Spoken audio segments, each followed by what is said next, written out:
Hey, what's going on, guys, and welcome back to another discussion video.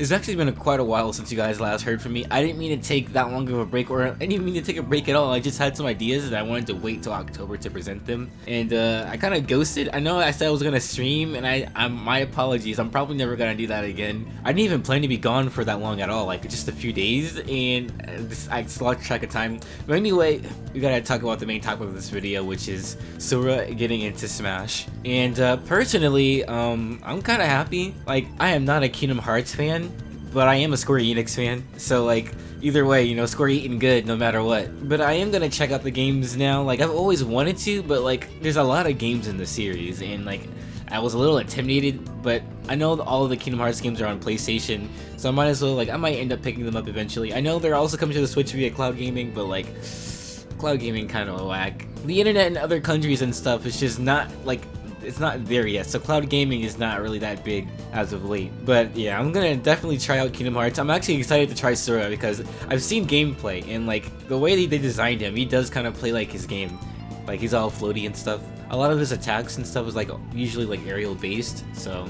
And on top of that, I also gathered some of you guys' responses over on Twitter, so if you guys want to be included in another discussion sometime in the future, be sure to follow me on Twitter at kbandz, and yeah, let's see what you guys have to say.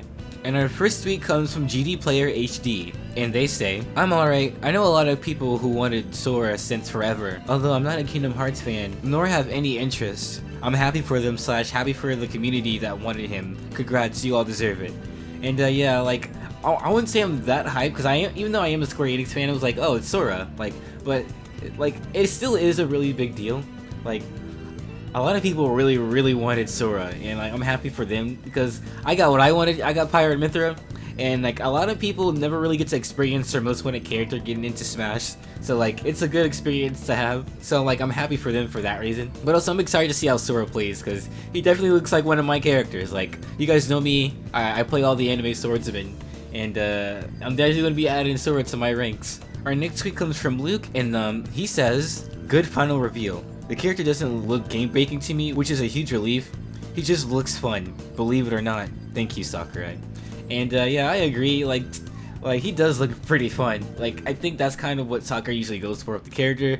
As long as, like, I'm pretty sure Nintendo chose the characters this time around. Just kind of have to make a fun moveset, you know, around that. And I think Sakurai did a pretty good job. Like, his recovery is actually busted. If you saw that, like, you can never gimp him, even if you take his double jump. I mean, you could probably like get lucky and get a spike. I don't know.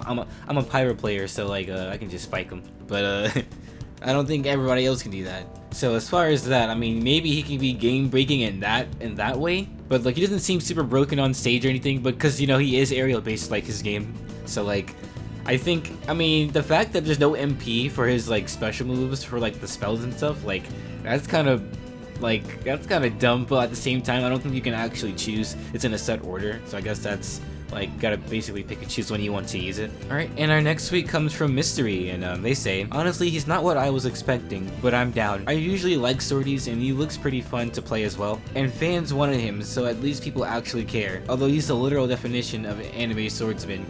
Which is true. He is an anime swordsman because Square Enix comes from a JRPG. I mean, so is Sephiroth and Cloud and Hero. They all are in the same game for some reason. So far from the responses I'm looking at, it's kind of a mixed bag of reactions. Some people are really happy, some people are slightly disappointed or just upset.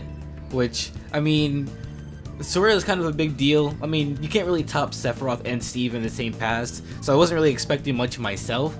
But Sora is still a pretty good way to end it, to be honest, and at least in my opinion. Alright, and this next tweet comes from Clippy, and they say, "At first I was heavily against him because of Disney, but I got my dream character, so I'm gonna let Sora people have theirs. Also, he's a pretty high note to end on.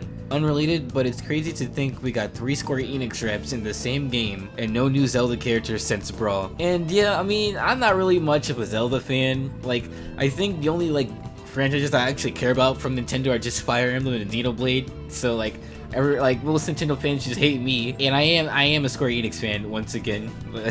So like, I'm just kind of indifferent. Like, I'm glad he's here, and it's another sword fighter I can play with, and I already have a character that I really wanted in anyway. So like, everything else is just icing on the cake for me.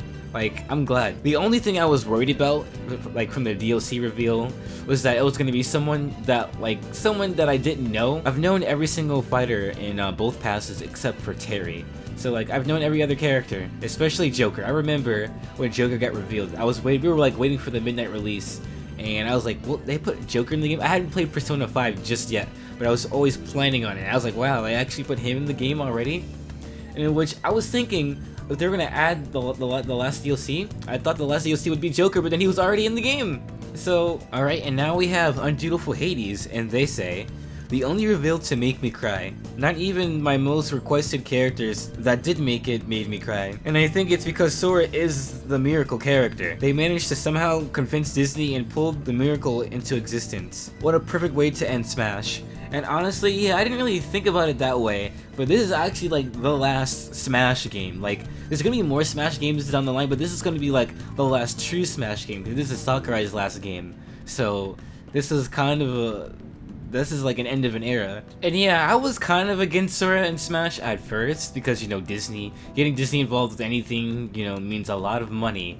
And I did not want Cinderella walking on Battlefield, alright? Like, that's what I was mainly concerned about. Because, you know, the golden rule of Smash is they have to come from a video game. That's why Goku is a meme. But the way that Sakurai was promoting this last presentation made me think it could be Goku. Because he's like, even if you don't even like Smash, you should watch. That's what he said. And I was like, oh, well, maybe he might actually show Goku. Because, like, they already showed Sephiroth and Steve, so there's not really, you know, you can't really top that much. And the music is pretty good too. I have like a good video game playlist of music and stuff, and I have a lot of Kingdom Hearts in there because, you know, Yoko Shimomura, she's a really good composer. She's the GOAT. So of course, yeah, I'm looking forward to the music when I actually get around to playing the game. The stage looks pretty cool too. Like, it has the murals with all the characters. Like, I didn't see like Kyrie or anything. Like, I do know some characters. They had Aqua there and Ventus and all those other guys that, like, I'm pretty sure a lot of them are like Kingdom Hearts lore is kind of confusing, so I don't want to say much, but like, all that stuff did look cool. And yeah, I think the overall presentation was pretty good. Like, his ults looked pretty nice, the stage was cool, like I said. Music selection was nice, although there were some tracks that I was expecting to hear, like I thought maybe there would be like the 2.8 final boss, because that sounded pretty good when I heard it, but it's not in Smash, so I'm kind of sad. Like, there weren't as many recognizable tracks for me, but, you know, that's because I haven't really played the games yet. And yeah, I think that's all I wanted to say, really. I know I haven't uploaded in a while, so like, this is a good way to actually get back into YouTube and get the ball rolling. So yeah, if you guys have any more things you guys want me to discuss in the future, be sure to let me know in the comments below. And I'll have some gameplay, because, you know, I've been kind of straying away from gameplay as of late, just because I want to mix things up a bit. But it's still my bread and butter. It's not going anywhere. So I'll be back with that pretty soon. And yeah, if you guys want to be more involved with discussions in the future, be sure to join my Discord in the description and follow me on Twitter at kbandz. And I'll see you all in another video. Take care of yourselves, and of course, have a good one.